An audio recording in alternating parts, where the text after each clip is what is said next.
Hi everybody, it's Dandruff with your news cartridge for Friday, March 4th, 2016. It turns out that Alan Wake Returns is not the sequel to Alan Wake's Nightmare or even a game at all.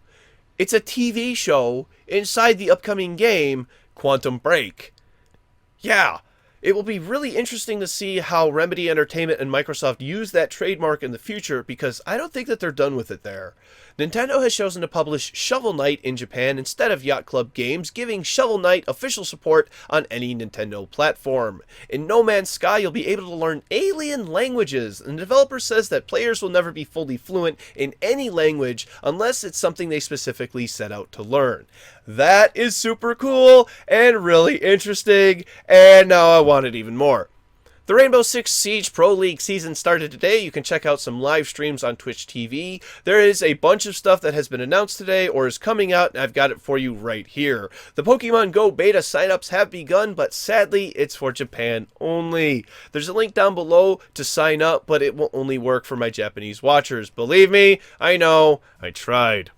Pocket Card Jockey, a game made by Game Freak, the same developer behind Pokemon, is getting a North American release in May. In June, Kirby Planet Robot will be making its way to 3DS. And speaking of 3DS, how about this lovely Super Famicom-themed 3DS? But it's for Japan only too. Hopefully, we here in North America get a Super NES-themed one. That would be really cool. Path of Exile Ascendancy, the fourth expansion for the game, launched today. European gamers can enjoy Fire Emblem Fates in May. And finally, for teasers, an update on the Spin Tires sabotage scandal. Oh good, it didn't happen. Anyway, a fix of some sort has been implemented, which is how the game was allowed back on Steam. But developer Ovi says that they will provide a full statement regarding exactly what happened very soon. Find out how Apple got wrecked on today's news cartridge.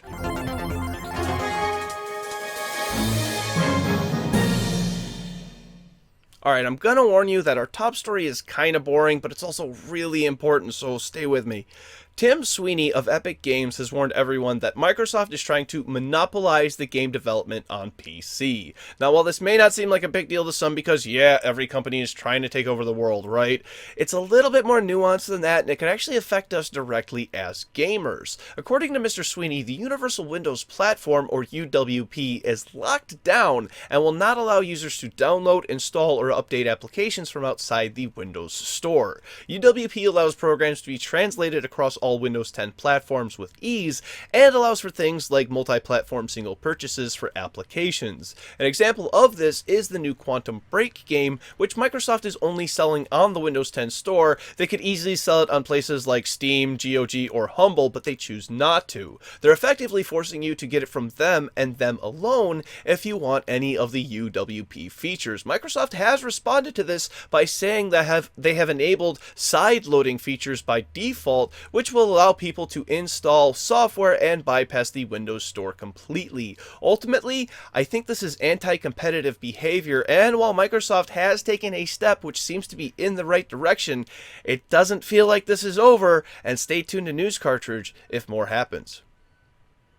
Alright, this is great. This is the stuff that I live for. Palmer Luckey was asked if Oculus Rift would have support for Apple Computer, and Luckey replied, "That is up to Apple. If they ever release a good computer, we can do it." Now wait, Apple fans, wait, don't click away. Please don't click away. I don't agree with him. I mean, I do, but I don't. Okay, I'll tell you where he's wrong.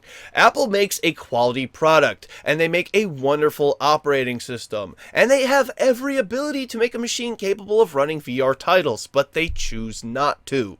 They make computers that are used for general everyday tasks, or machines that are wonderful for content creation, whether it be music, photo, or video editing. Apple computers are great at that. However, Xeon processors, ECC RAM, integrated video cards, or professional level video cards like the AMD Fire Pro or the NVIDIA Quadro do nothing for gaming and do not represent the highest level performance of hardware. They do offer tremendous amounts of reliability. And at the end of the day, gamers need performance and power much more than reliability. We don't care if our card is going to work in 4 years because at that point we're probably going to upgrade to something else. If Apple were to just make some deals with Intel, Nvidia, and AMD, companies that they already have relations with, just to put out a high-end gaming performance level hardware machine, then it would be easy for them to support VR.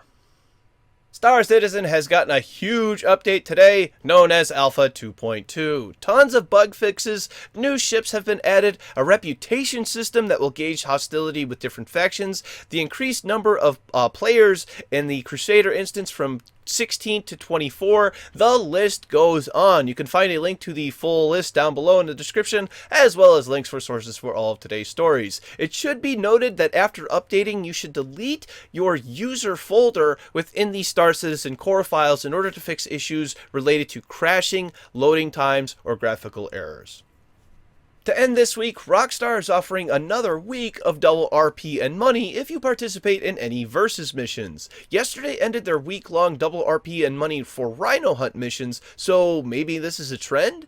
There's a list of Rockstar-approved missions on the screen at some point, probably right about now, and if you know Rockstar, then that's not all. This weekend they're offering discounts galore on game items such as 50% off flight suits and caps, 25% off combat helicopters, 25% off private jets, 25% off any automatic rifles, and 25% off homing missile launchers. Wow, that's really cool. All of this is good until March 10th, and if this is indeed a trend, then leave a comment below about what type of job Rockstar is going to do next week. I hope for survival missions. Those are my favorite. It's almost the weekend, so it's time for Monday's game releases for PC: Dimensi, Star Realms, Alien Blitz, Robo's World, The Zarnak Fortress, Case number 8, Alpha Beats, Master Edition, and The Next World. Thank you very much, everybody. This has been News Cartridge. I am Dandruff. I'll see you on Monday. And what do you call it when one lollipop likes another lollipop? Candy Crush.